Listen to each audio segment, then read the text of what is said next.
finding gems wherever we look. We were just heading back to the van and came across a lovely little two-stroke. I say little two-stroke, it's we think a Zabel 700cc motor in this thing behind me here. That's what we like to see. We like to see a couple of two-strokes out here in a four-stroke world.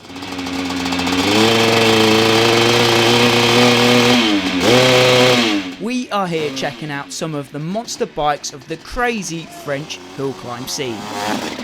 This 700cc two-smoker is powered by a big beastly sidecar motor. But even so, this bike is actually one of the smallest, least powerful machines here today. So let's take a dive into this mad hill climb world and find out exactly what these fearless warriors are actually riding.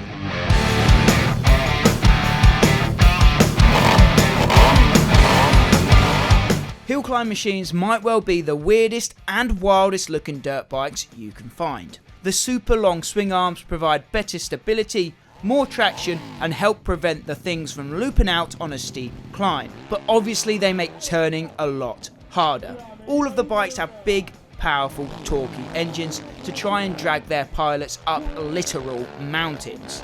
And from there, each rider will have their own philosophy on what works best when it comes to tyre choice, stud/spike choice and overall weight of the machine. It was super interesting to be able to just sit back, watch and see what bikes were able to climb the highest. Okay, so we're here at the Bresse impossible climb, and as you can see behind me, technical control scrutineer is going on behind us, and there's some awesome looking bikes, some properly exotic one-off machines at this event. We're going to take a look at a few of them today in this video. This is the bikes of the Bresse, the bikes of the French hill climb scene. Let's take a look, see what we can find.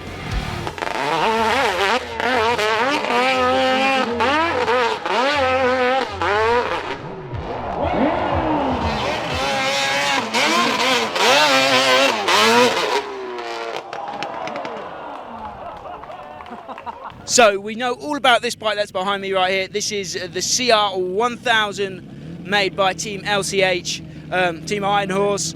If we translate it into English, this thing's made from two CR500 motors welded together or crafted together by Sebastian, a custom frame, custom chassis. It's absolutely nuts. We're going to see him take it up this hill this weekend. But if you want to see more about this bike, we have done a video before about it. There's a link in the description down below. Let's see what else we can find here at Le Bresse. Okay, so it's interesting actually to see the differences in the bikes here at the hill climb events. You see this tyre here? Huge, massive spikes. The tyre on Sebastian CR1000 is a lot skinnier, and the method of putting the spikes in is a bit different as well. But that is scary looking. You do not want to get roosted by that thing. The variety in machines at this event is something that I really enjoyed. No two bikes were truly the same. Albeit, as I kind of expected, most of the machines were based on KTM and Suzuki platforms. Out of the 68 entrants, 25 of those machines were based on KTM motors. The majority being LC 1190s, with a few 990s, 660s and a few other variations here and there. There were 20 Suzuki GSXR 1000 based bikes taken on the hill, and I was surprised to see 8 different Aprilia based machines out there as well. They all seem to be using RSV 1000 motors. Away from those 3 brands, we saw a mix of other machines, including the Zabel, a couple of Kawasaki's, a few Yamahas, a Honda or 2 as we know, a Husselberg and even a Ducati. I guess everyone has different ideas on what engine will work best. So the bike you can see behind me here is based on a KTM RC8. That's the motor in there. The frame, the chassis is all custom built by this gentleman right here. He's going to send it up the hill tomorrow. It's interesting to see what's actually here, what units they use as a base, what motors they use as a base. There seems to be a lot of GSXR 1000 engines, but quite a few KTMs as well. And as you can see on this RC8 bike here as well, another different sort of tyre. We've got a big fat paddle tyre with some spikes screwed in as well for good measure.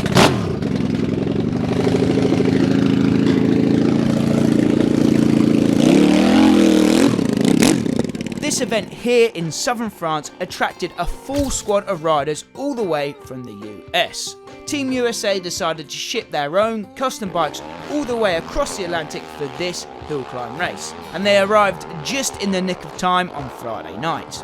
The 5 riders had to share 3 bikes, Two of them were Suzuki GSXR 1000 powered, and the other was a KTM 950 running on methanol. I know they did have some headaches getting the bikes prepped and set up in time, but that was a sacrifice that they made to have bikes that they were truly comfortable with, and it was really impressive to see the commitment from the team to ship the bikes all this way.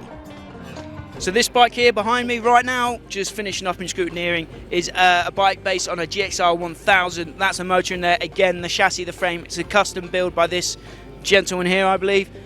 And I think he just told me that Joe Shipman from the States is riding this bike, or has ridden this bike, and they're looking for the win tomorrow on the mountain. So this bike here is a unique one that we've seen here this afternoon, based on a Yamaha 900. That's the motor in there. It's got a NOS bottle on the back. A nasty looking rear wheel. This thing is a beast. So we just saw that Yamaha 900 look like a pretty factory looking bike, and then some of the others here at Bresse, the Impossible Climb, look a little bit more homemade. As I mentioned at the beginning of the video, it was super interesting to watch the differences between all of the machines and the different engines they used. In these next two clips, you'll be able to hear the difference between the V-twins and the 4-cylinder sports bike engines.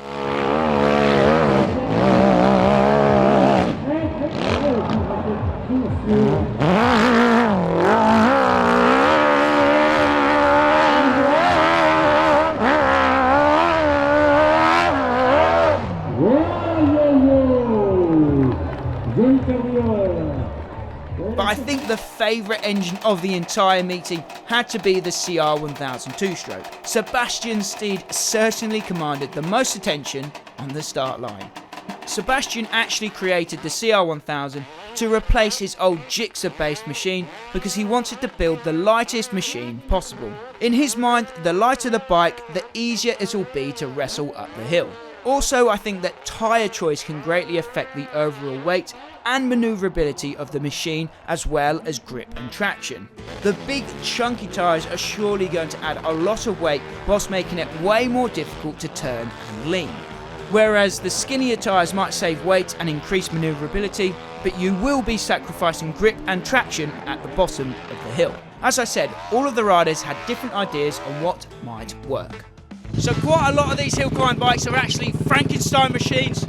That red one down there, it's obviously got Honda fairing, Honda plastics, a Honda base chassis styling, but it's actually got a KTM LC4 engine in it. So a Frankenstein bike, they'll do whatever they can to put the motor they've got into the chassis they've got, heavily modified to try and make it up this hill. Let's see if they can do it.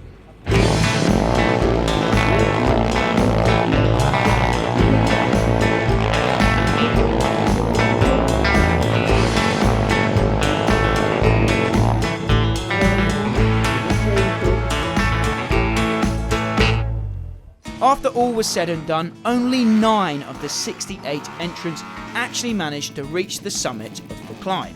So let's take a look at what these top guys were riding and try to work out if there's any similarities between their machines. 6 of the 9 bikes to complete the climb were Suzuki-based machines, with 2 KTMs and 1 Aprilia also making it to the top. Third place man here on screen right now was riding a bike powered by a GSXR 1000. Second place went to this guy. He was powered by an 1190cc V-twin motor from KTM. But the ultimate win went to this guy for completing the climb in the shortest time. He was also powered by Suzuki, but he opted to use a V-twin TL1000R motor over the more common Gixxer. And what did all 3 machines have in common? They were using skinny tyres. Thanks for watching guys, this has been 999 Laser. Until next time, I'll see you at the track.